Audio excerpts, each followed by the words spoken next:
Daan-daang taong lumipas at nananatiling matatag na sentralisadong Kristiyano ang ating bansa. Ito ay bahagi ng ating kultura.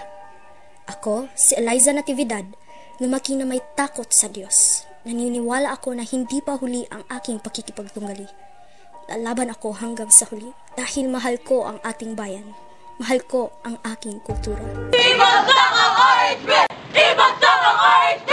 Ang RHB ay hindi sakop sa kahirapan! Pinisira nito ang kultura Pilipino!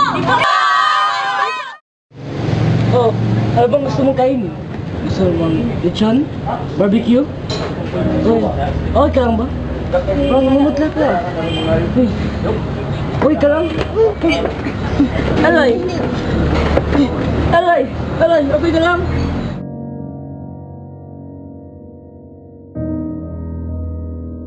Congratulations po, ma'am. Butis po kayo. Ano? Ang mga bata po ay biyaya sa atin ng Diyos, kaya wag po natin sila ipagtakwin, hindi po ba? Nako, kung nag-aalala kayo sa pagiging mga magulang, wala na kayong dapat ikatakot dahil malapit na namang maproba ng RH Bill na magbibigay benepisyo sa inyong mga mag-asawa. Sinasabi mong biyaya ang mga bata sa Panginoon. Ngunit bakit ka sumungasang-ayon sa isang batas na bumibigay sa mga buhay nila? Paumaling, Dok. Maaari na ko kayo umalis. Hindi mo ba ipapaalam ito sa iyong mga magulang? Or disgrace to this family! Mas pinili ng aking ama ang kanyang reputasyon bilang isang senador na pro-RH, higit sa kanyang sariling anak. Wala na akong ama, Miguel. Ngunit nandito ka naman, hindi ba? Masaya naman tayo, di ba? Oo, Eli. Nandito lamang ako para sa'yo.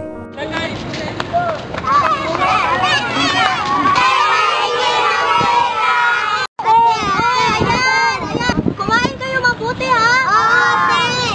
Ine, alam mo ba, mga tao na yan ay walang ginawa kundi magparami na magparami lang. Sana nga, patuloy na yung RHB na yan para mabawasan naman ang mga taong kagaya nila. Nagkakaringkot na ako dito. Anak pa rin naman sila ng Diyos. RH Bill ba talaga ang sagot?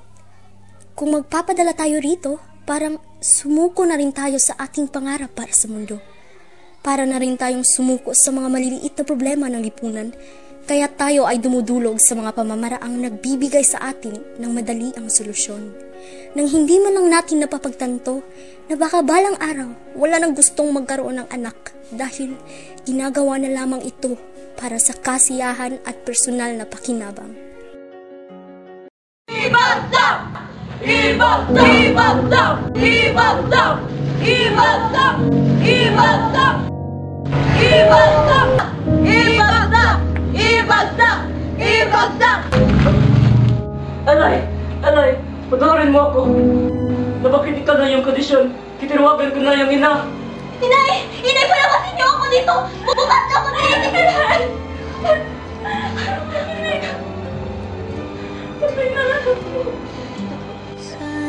Hindi totoo yan!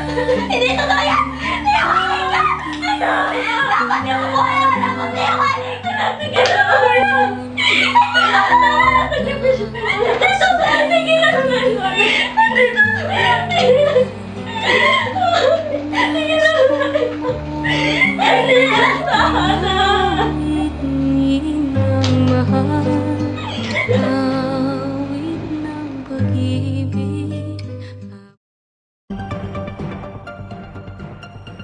Inaprobahan na ng Senado at ng House of Representatives ang Reproductive Health Bill noong Lunes. Ngunit, isa sa mga pinakakontrobersyal na nangyari ay ang pag-atras ni Senator Mike Natividad sa kabila ng pagiging solid na pro-RH. Dad, I love you, Dad.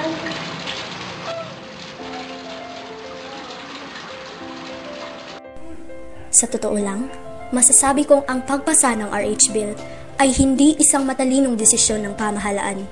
Matagal pa natin mararamdaman ang epekto nito at habang tayo naghihintay, ang mga konserbatibo ay pananatilihing buo ang kanilang moral, habang ang mga liberalisadong tao naman ay gagawin ang kanilang gusto.